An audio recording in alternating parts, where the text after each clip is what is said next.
So I think like to understand what is meant by holism, we need to go back to the history and examine the idea, where was it first used, where who coined it, and I think the first recorded use of like the English word holism was by someone called Jan Smuts. He used it to describe evolutionary change and now kind of discarded natural selection view that went against the Darwinian concept of natural selection, genetic variation that kind of is the foundation of the current evolutionary system. But there are biologists now who are going back and examining Smuts' arguments and seeing some validity in some parts of it. Smuts used holism to explain the concrete nature of the universe in general, not just evolution. So, in his words, he would say holism is the ultimate synthetic, ordering, organizing, regulative activity in the universe, which accounts for all the structural groupings and syntheses in it. And this is very, like, you could almost copy paste this into a system thinking description, you know? So what time period was Smut around? The book titled Holism and Evolution was published in 1926. But of course, like, I think we could go like way back, like to ancient Greek philosophy or Muslim philosophers, Christian theologians and philosophers, Eastern philosophers like Tao and Confucius philosophers, and so on, and where they would have like holistic ideas, even if they didn't use that word to describe themselves. So the idea that the whole is greater than the sum of its parts is typically attributed to Aristotle, for example. But like you're talking about holism as one of the iterations of systems thinking in the past. Yeah, you could come in here and say that like Alex system thinking is more than just holism as well, right? Yeah, definitely. I would say that if you're trying to say that system thinking is beyond just holism, it's also looking at the relationships between things and also looking at systems and how they change over time. And you're looking at the complex systems without trying to reduce them, just like maintaining them as complex. So I would say that most philosophies over time did use that approach. Like the idea of reductionism is actually harder to trace back just because most philosophers didn't specialize in the way that we do today. The ancient Greeks, for example, are famous for having gone Plato's Academy. When you go in, you can't go in if you don't do geometry or learn geometry first before you come here, something like that. So basically, even though we think of philosophy as something like very different than geometry, they would really, for them, like consider it the same. And the idea of like science and like fields of science being so diverse now and people so specialized that like he's a biologist, they thought of themselves more like for the greater part of history in the West, they would think of themselves as natural philosophers. So philosophy just means like the love of knowledge or the love of wisdom, more specifically. So they didn't really think about the philosophers as just people who do the theory of knowledge or philosophize in the way we use the term today. And yeah, and not just to the like an astronomer wouldn't like just be an astronomer. He would be also writing poetry. He would be thinking about the perception and like how my eyes could help me see the stars. He would just think about the environment and the gods like when would they wouldn't think about physics without thinking about metaphysics. Like what are the reasons for? They wouldn't think about biology without thinking about creation, for example. They wouldn't think about so like these things are all integrated for them, and like the idea that you could reduce and just like look at one aspect on their own would strike them as very like weird. So you could say they had a more systemic approach to learning in general. I think there is an aspect of system thinking that is multidisciplinary. Like like I think like if that's not just the definition of system thinking. Like system thinking can't be just like I'm trying to bridge all the disciplines together. But definitely like most systems, especially complex ones, if you approach them from one side only, from one discipline only, then you are using kind of a reductionist view, wouldn't you say?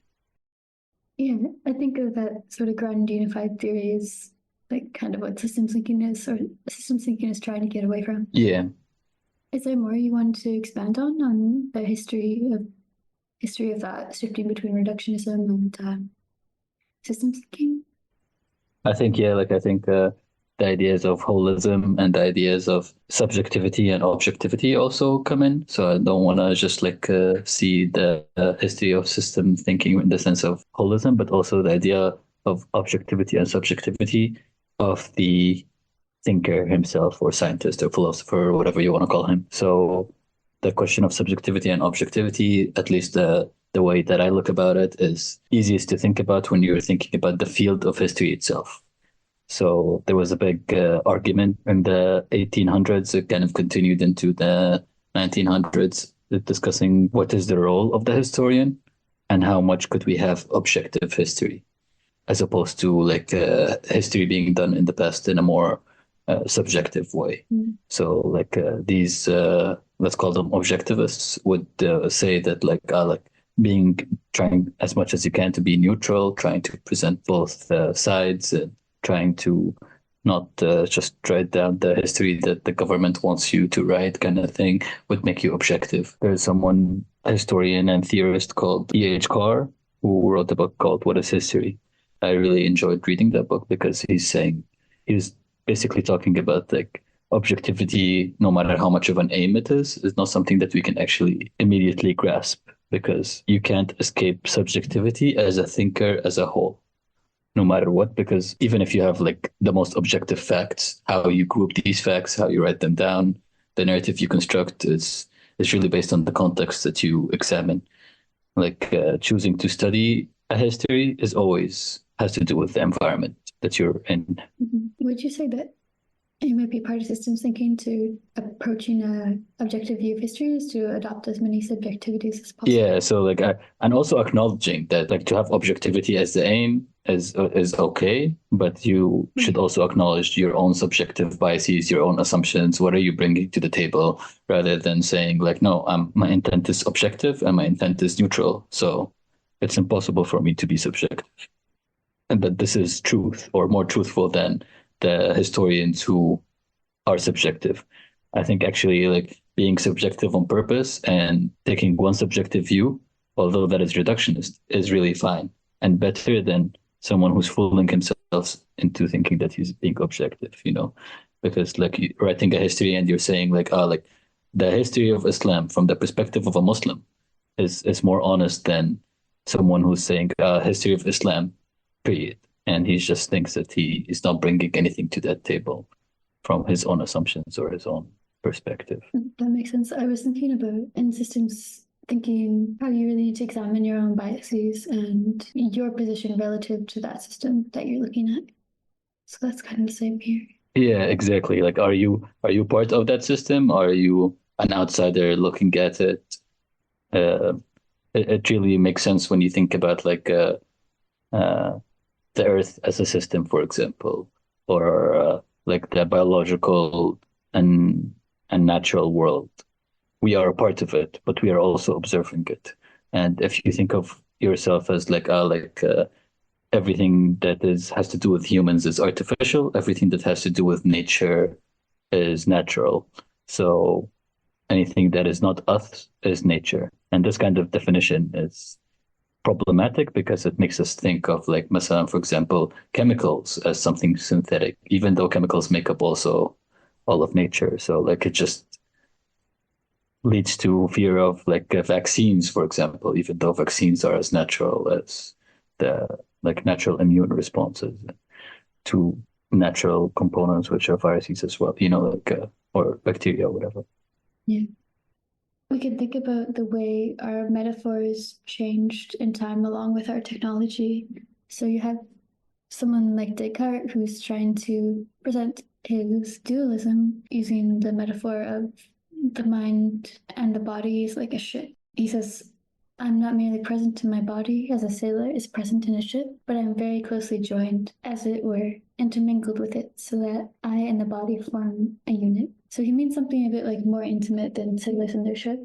Still, he's using the technology of sailing ships at the time So this is an example of how we relate to modern technology and personify it, and in that process, maybe technologify ourselves. So I think like it doesn't have to be just the wording that impacts the way we see and think. Even now, you could say I'm using the metaphor see or sight in place of perception. So the language here is very important, and I think here comes the idea of linearity of language. Wouldn't you say? Yeah. Yeah, so we can think about writing as a technology and how that maybe modified our perception. With the invention of the technology of writing, we start to take in information going from left to right or up to down or right to left.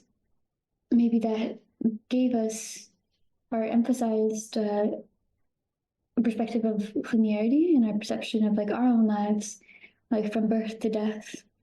But if we can imagine we had a system of writing that, like a logogram, is that the right word, Safe? Yeah, that's the right word.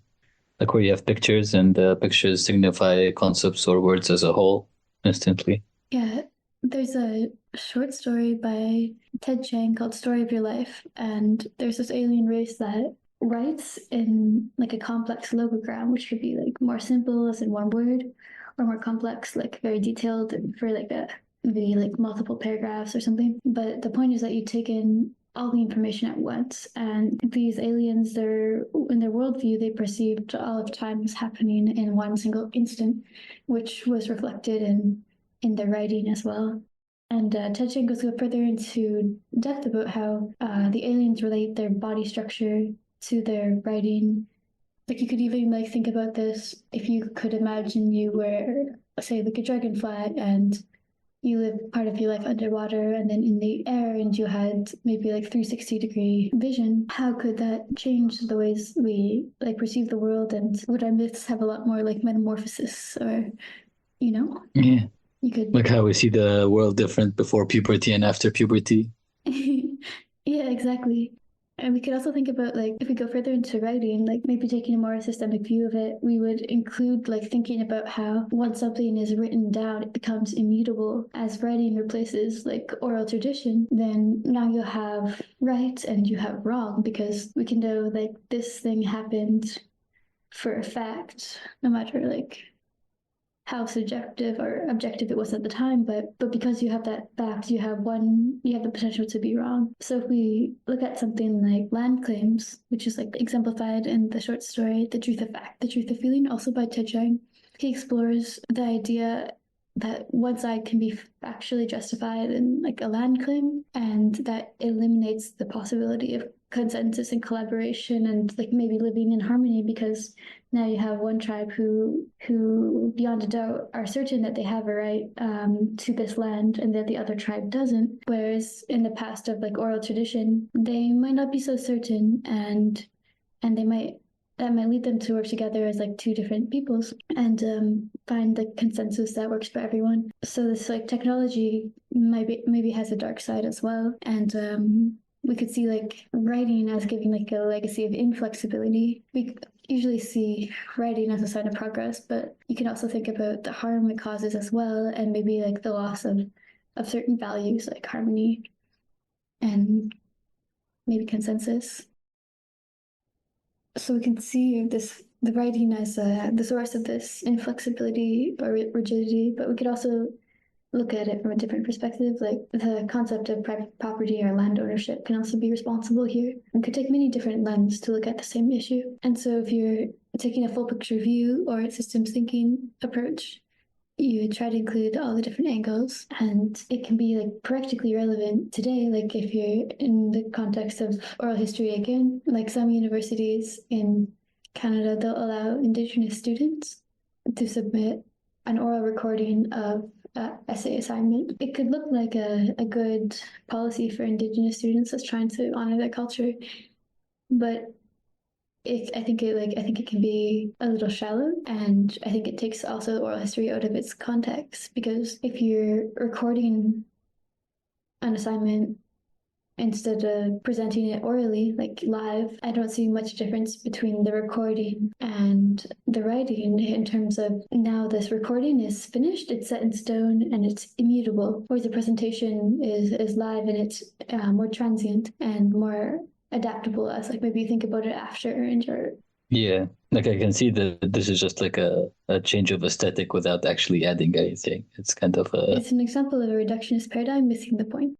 And we could also look at this and something like the plastic straw ban or like Che Guevara t-shirts. But then also this could lead us in the direction of the lens of the society of the spectacle, which we hopefully will talk about in another episode. Can you quickly say what you mean by the plastic? What's the problem with like plastic bands or Che Guevara t-shirts? So the problem with plastic straw bans is that it sort of misdirects your efforts. And when you think about environmentalism, you think, okay, if I just use paper straws instead of plastic, then I'm going to be killing less sea turtles or whatever. But the reality is, like, I think I don't know about straws, but for plastic bags on like a single-use basis, plastic bags have less of an environmental impact if you're just using a paper bag ones comparatively or cloth bag ones comparatively. So it's a really like shallow and superficial view to assume that if your economic system is based on endless growth, you could be sustainable and maintain that system by switching the resources you're using. Because you're ignoring the fact that these are contradictions, sustainability and endless resource use.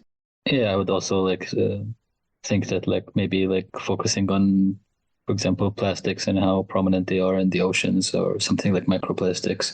There's just one act of environmentalism. So you could define that as environmentalism, but you could also define deforestation or climate change or all these other things that we're trying to tackle. So trying to tackle, for example, something like microplastics, but adopting something that uses paper straws. So now we're removing entire forests to produce enough paper replacements of straws and cups and stuff like that.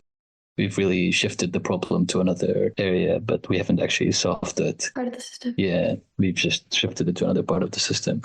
So if we're thinking in a systems kind of way, we'd do what you're saying, where we're looking at the fundamental or root causes that are tied to all these problems. So what is common between deforestation and microplastics and all these things? So the idea of endless growth, like you were saying. Yeah, definitely. So maybe Seth, you could talk more about the Che Guevara t-shirts and why it's problematic or why it's reductionist.